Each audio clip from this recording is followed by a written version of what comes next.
Tononoko aminao hatrany ny fiadanan'Andriamanitra ary am-pifaliana lehibe no iarahako aminao amin'ity taona vaovao ity.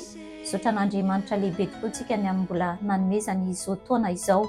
Tadio tsara nefa fa ny taona izay niovy eo aminy dia tsy afaka manao na inona na inona eo amin'ny fiainanao.